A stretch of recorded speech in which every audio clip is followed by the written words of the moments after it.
இப்போ உப்படம் பண்ணி காட்ட போகிறேன். அதுக்கு மத்தங்காளி, ஓகே, மிளகா வெத்தல், கருவேப்பிலை, கடுகு பொரிச்சு,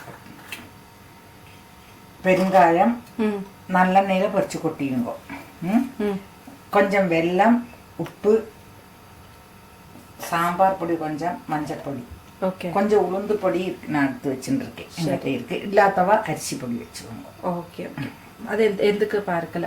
இப்போ ஃபர்ஸ்ட் என்ன பண்ணணும்? புளி வெல்லம் வச்சிருக்கேன். புளி வெல்லம் வச்சிருக்கேன். இப்போ எண்ணெய் விடுறேன். நல்லெண்ணெய். ஓகே. இது என்ன ஒரு ரசம் மாதிரி இருக்குமா? ஒரு ரசம் அல்ல, வெத்த குழம்பும் அல்ல, அந்த மாதிரி. வெத்த குழம்பு மாதிரி திக்கா இருக்காது. திக்கா இருக்காது. ரசம் மாதிரி அத்தனை இந்த மத்தங்காலையெல்லாம் ரசத்துக்கு போட மாட்டோமே நம்ம. அந்த அப்போ வெத்த குழம்போட ஒரு சுவாதம் இருக்கும், ஆனால் லைட்டா இருக்கும். இப்போ கடுகு போடுறேன். ஓகே.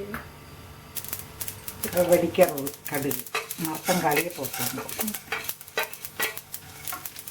மத்தங்காய் ஒன்று வச்ச பின்ன இந்த மிளகாயும் கருவேப்பிலையும். ஓகே. ஒன்றா இருக்குல்ல, ஃப்ரை ஆகும். ஓகே. பெருங்காயமா? இது பெருங்காயம். கொஞ்சம் பெருங்காயம் போட்டுங்கோ. 1/4 டீஸ்பூன் தான், ரொம்ப கம்மி தான். ஓகே. கட்டி பெருங்காயம் இருக்கிறதோ அதே போட்டுக்கலாம். ஓகே. இதில் புளி விடுறேன். ஓகே. புளியை கரைச்சி வைக்கணும். புளியை ஒரு நெல்லிக்காயெல்லாம் எடுத்து கரைச்சி வச்சுருக்கேன்.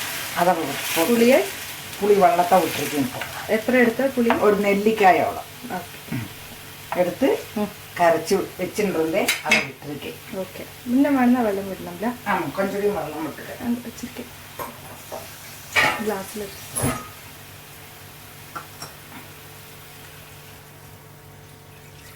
கொஞ்சம் ரசம் மாதிரி தான் அது. ஆமாம், ரசம் மாதிரி தான் இருக்கும். அது தலைக்கட்டு. அதில் இப்போ வேண்டது கொஞ்சம் மஞ்சள் பொடி,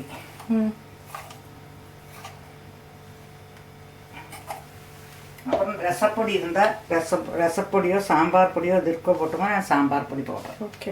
எத்தனை பவுடர் காட்டுங்க? ஓகே. நல்ல ஒரு டீஸ்பூன். ஆமாம், அது போடுறேன். வந்து இல்லாதவா வெறும் மிளகா பொடி போட்டுங்க. ஓகே. உப்பும் வெல்லம். உப்பு போடுறேன்.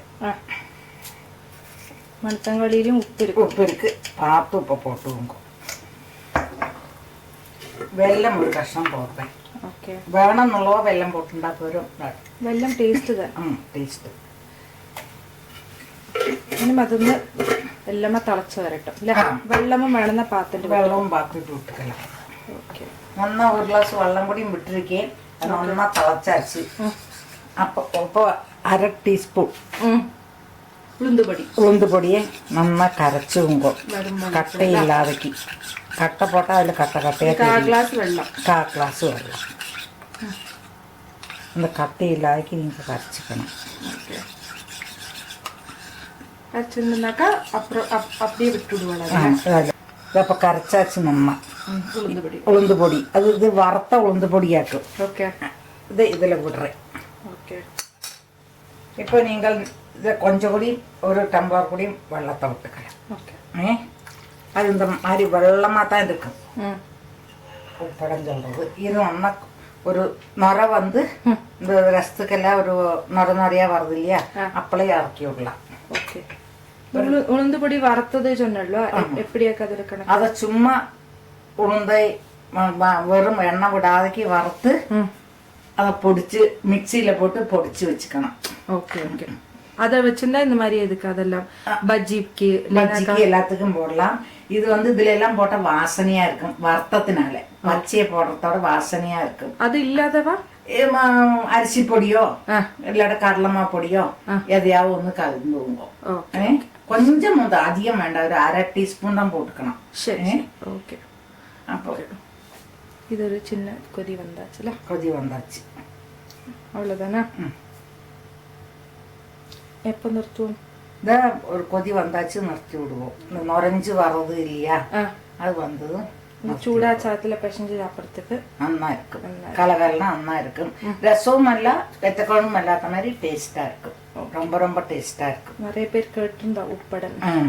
இது அப்போ தலை வந்தாச்சு இல்லையா, நுரைஞ்சு வந்தாச்சு. நான் அணைக்கிறேன் கேஸை. சரி, உப்படன் ரெடி.